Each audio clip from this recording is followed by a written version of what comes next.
ಹೇಳಿದ್ನಲ್ಲ ಸರ್, ಈಗ ಸಾಧು ಸರ್ ಹೇಳಿದಲ್ಲ ಸೇಮ್ ಅದನ್ನೇ ಮಾತಾಡ್ತಿದ್ದೆ ಸಾಧು ಸರ್. ನಾವು ಈಗ ಆಚೆಗೆ ಬಂದೇಟ್ಗೆ ಇಷ್ಟು ಜನ ಇಷ್ಟು ಇದೆ, ಇದೆಲ್ಲ ನೋಡಿದಾಗ ಅದು ಇದರಿಂದ ಆಚೆ ಬರೋಕೆ ಇನ್ನೂ ಸ್ವಲ್ಪ ದಿನ ಬೇಕು ಸರ್. ಅದೇ ಈಗ ಎಲ್ಲೋದ್ರು ಯಾಕೆ ಸೈಲೆಂಟ್ ಆಗ್ಬಿಟ್ಟು ಗಿಲ್ಲಿ ಮಾತಾಡ್ತಾ ಇಲ್ಲ ಅಂದ್ರೆ, ಈಗ ಅದರಿಂದ ಆಚೆ ಬರ್ಬೇಕಂದ್ರೆ ಈಗ ಏನೂ ಎಕ್ಸ್ಪೆಕ್ಟ್ ಮಾಡಿರ್ಲಿಲ್ಲ ಸರ್. ಹಿಂಗೆ ಇರ್ತದೆ, ಹಿಂಗೆ ಆಚೆ ಬಂದ ತಕ್ಷಣ ಹಿಂಗೆ ಆಯ್ತದೆ, ಹಿಂಗೆ ಇರ್ತದೆ ಅಂತ, ಇಷ್ಟು ಜನ ಪ್ರೀತಿ ಹಿಂಗೆಲ್ಲ ಸಿಗ್ತದೆ ಅಂತ ಎಕ್ಸ್ಪೆಕ್ಟ್ ಮಾಡಿರಲ್ಲ. ಆಚೆ ಬಂದ ತಕ್ಷಣ ಈಗ ಒಂದು 4 ಗೋಡೆ ಮಧ್ಯದಲ್ಲಿ ಒಂದು 4 ತಿಂಗಳಿರ್ತೀವಿ. ಈಗ ಆಚೆ ಬಂದ ತಕ್ಷಣ ಅದನ್ನ ಇಲ್ಲಿಗೆ ಪ್ರೆಸೆಂಟಿಗೆ ಬರ್ಬೇಕಂದ್ರೆ ಇನ್ನೂ ಸ್ವಲ್ಪ ಟೈಮ್ ಬೇಕಾಯ್ತದೆ. ಅದಕ್ಕೆ ಹಾಂ ಸರ್, ಹ್ಞೂ ಸರ್, ಮಾತುಕತೆ ನಡೀತಾವೆ. ಅದೇ ಈ ಕನ್ಫ್ಯೂಷನ್ನೇ. ಈಗ ಆಚೆಗೆ ಬಂದ ತಕ್ಷಣ ಒಂದಷ್ಟು ಹಿಂಗೆಲ್ಲ ಬಂದಾಗ ಈಗ ನೆಕ್ಸ್ಟ್ ನಾನು ಯಾವ ಮೂವ್ ತಗೋಬೇಕು, ನೆಕ್ಸ್ಟ್ ಏನು ಹೆಜ್ಜೆ ಇಡಬೇಕು ಅನ್ನೋದೇ ಸಖತ್ ಕನ್ಫ್ಯೂಸು. ತಿರ್ಗಿ ನಾನು ಕರೆಕ್ಟ್, ಈಗ ನಾನು ಯೋಚನೆ ಮಾಡೋದು ಸರಿ ಇದೆ, ಈಗ ನನ್ನ ಮೈಂಡ್ ಸೆಟ್ ಕರೆಕ್ಟಾಗಿರಬೇಕು.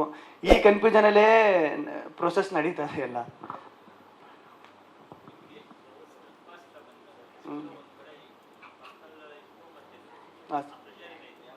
ಏನು ಸರ್, ಏನು ಸರ್?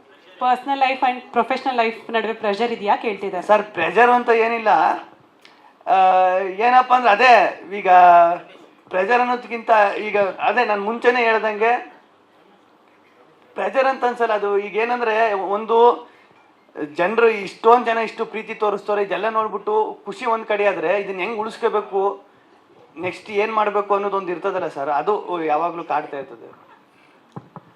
ಓಕೆ, ಯಾವುದಣ್ಣ? ಬರ್ಬೇಕಾಗಿರೋ ದುಡ್ಡು ಇಲ್ಲ, ಅದಕ್ಕೂ ಒಂದಷ್ಟು ಪ್ರೊಸೆಸ್ ಇರ್ತದೆ. ಅದು ಬರ್ತದೆ. ಇಲ್ಲ 100 ದಿನ ಎಲ್ಲ ಇರಲ್ಲ, ಬೇಗ ಬರ್ತದೆ. ಅಯ್ಯೋ, ನಾನು ತಗೊಂಡಿರೋದು ನನಗೆ ಗೊತ್ತಿಲ್ಲ, ನಾನು ಜಮೀನು ತಗೊಂಡಿರೋದು. ಓಕೆ, ಸೂಪರ್ ಹಿಟ್ ಪ್ರಮೋಷನ್ ಅಲ್ಲಿ ಹೇಗೆ ಇನ್ವಾಲ್ವ್ ಆಗ್ಬೇಕಂತ ಅನ್ಕೊಂತಿದ್ದೀರಾ ಅಂತ?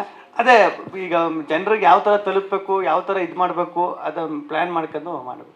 Produce sir. ಹಾಂ ಸರ್, ಹಾಂ ಸರ್. ಹಾಂ ಸರ್, ಹಾಂ ಸರ್, ಹಾಂ ಸರ್. ಅಲ್ಲ ಸರ್, ಅದೇ ಈಗ ನನಗೂ ಒಂದಷ್ಟು ಕೆಲಸ ಕಾರ್ಯಗಳವೆ, ಕೆಲಸ ಅದು ಇದು, ಅದೇ ಆ ಕೆಲಸದ ಒತ್ತಡಗಳು ಇದೆಲ್ಲ ಐತೆ, ಅಲ್ಲಿ ಇಲ್ಲಿ ಅಂತ. ಅದ್ರ ಮಧ್ಯೆ ಯಾವ್ಯಾವಾಗ ಏನೇನು ಅದನ್ನು ಪ್ಲ್ಯಾನ್ ಮಾಡ್ಕೊಂಡು ಮಾಡ್ಬೇಕು ಸರ್. ಓಕೆ, ಗಿಲ್ಲಿ 1 ನಿಮಿಷ. ಹಾಂ ಸರ್, ಹಾಂ ಸರ್, ಹಾಂ ಸರ್, ಅದೇ ಹಾಂ ಸರ್, ಹಾಂ ಹೌದು, ಹಾಂ ಹಾಂ ಸರ್,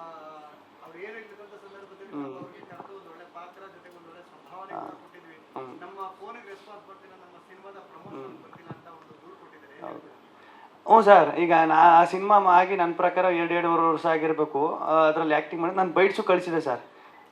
ಅಂದರೆ ಬೈಟ್ಸ್ ಕಳಿಸಿ ಎಲ್ಲ ಮಾಡಿದೆ, ಬಟ್ ಅದು ಯಾಕೆ ಹಂಗೆ ಆಯಿತು ಅಂತ ಗೊತ್ತಿಲ್ಲ. ಪಾಪ ಅವ್ರಿಗೂ ಏನೋ ಮೋಸ್ಟ್ಲಿ ನನ್ನಿಂದ ನಾನು ಫೋನ್ ಎತ್ತಿರಿಗೆ ನನಗೂ ಒಂದಷ್ಟು ಕೆಲಸದ ಒತ್ತಡ ಇತ್ತಲ್ಲ, ಅದು ಅವ್ರು ತಪ್ಪಲ್ಲ ಸರ್. ಯಾರು ಸರ್? ಇಲ್ಲ ಸರ್, ಬೇರೆ ಕೆಲಸಗಳಲ್ಲಿ ಒಂದಷ್ಟು ಬಿಜಿ ಆಗ್ಬಿಟ್ಟೆ. ಹಾಂ ಸರ್, ಹಾಂ ಹೌದು. ಇಲ್ಲ ಹಾಂ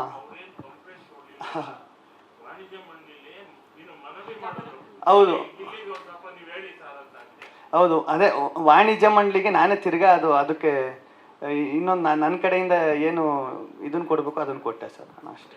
ಓಕೆ, ಹಾಂ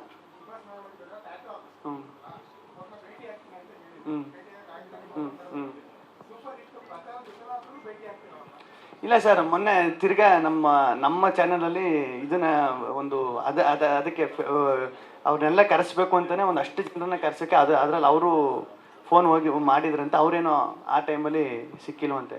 ಇಲ್ಲ, ಸಿಗ್ತೀನಿ ಸರ್. ಇದೆಲ್ಲ ಅದೇ ಈಗ ಸಡನ್ನಾಗಿ ಈಗ ಆಚೆಗೆ ಬಂದ್ಬಿಟ್ಟು ಏನು ಮಾಡಬೇಕು ಸರಿ ಆಯಿತು, ಇಲ್ಲಿ ಹೋಗ್ಬೇಕು, ಅವ್ನು ಸರಿ ಅಲ್ಲಿಗೆ ಹೋಗ್ಬೇಕು, ಇದೊಂದು ಕನ್ಫ್ಯೂಷನ್ ಇರ್ತದಲ್ಲ ಸರ್. ಅದು ನನ್ನ ಪರಿಸ್ಥಿತಿಲಿ ನನ್ನ ಜಾಗದಲ್ಲಿ ಇದ್ದವ್ರಿಗೆ ಮಾತ್ರ ಗೊತ್ತಾಯ್ತದೆ. ಅದು ಸಾಧು ಸರ್ಗೆ ನೀಟಾಗಿ ಅರ್ಥ ಆಯ್ತು. ಅವ್ರು ಹೇಳಿದ್ರು, ನನಗೆ ಗೊತ್ತು ನಿನ್ನ ಪರಿಸ್ಥಿತಿ ಏನು ಅಂತ. ಹಂಗೆ ಗಿಲ್ಲಿ 1 ನಿಮಿಷ. ಹಾಂ ಅಣ್ಣ, ಸೀಕ್ರೆಟ್ ಏರು ಸ್ಟೈಲು ಹೆಂಗಿದ್ರು ಸ್ಟೈಲ್ ಅಲ್ವ ಸರ್? ಇದು ಸ್ಟೈಲೇ ಅಲ್ವ? ನೀವೇ ಅಂದ್ರಲ್ಲ ಏರ್ ಸ್ಟೈಲು ಅಂತ, ಇದು ಸ್ಟೈಲ್ ಅಲ್ವ? ಇದೊಂಥರ ಸ್ಟೈಲು, ನಿಮ್ದೊಂಥರ ಸ್ಟೈಲು. ಗಿಲ್ಲಿ, ಅವನ ಲೈಟರ್ ನೋಟ್ ಎಲ್ಲರೂ ಪ್ರಶ್ನೆ ಕೇಳಿದ್ರು.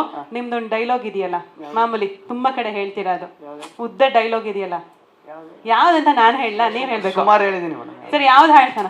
ಬೇಡವಾ? ಓಕೆ. ಸೊ ಹೌದಾ, ರಿಲ್ಯಾಕ್ಸ್ ಆಗಿ ಸರ್, ರಿಲ್ಯಾಕ್ಸ್ ಆಗಿ Feb 27th ಸಿನಿಮಾ ರಿಲೀಸ್ಗೆ ಒಂದು ಕರೆ ಕೊಡಿ. 27ನೇ ತಾರೀಕು ನಮ್ಮ ಸೂಪರ್ ಹಿಟ್ ಸಿನಿಮಾ ರಿಲೀಸ್ ಆಗ್ತಾ ಇದೆ. ದೊಡ್ಡ ಕಲಾವಿದರು ದಂಡೆ ಐತೆ ಈ ಸಿನಿಮಾದಲ್ಲಿ, ನೀವೇ ನೋಡ್ತಾ ಇರ್ಬೋದು ಪೋಸ್ಟಲ್ಲಿ. ಎಲ್ಲ ಬಂದು ಸಿನಿಮಾ ನೋಡಿ, ಥಿಯೇಟ್ರಲ್ಲಿ ಸಿಗೋಣ, ಸಿನಿಮಾ ನೋಡೋಣ, ಎಂಜಾಯ್ ಮಾಡೋಣ.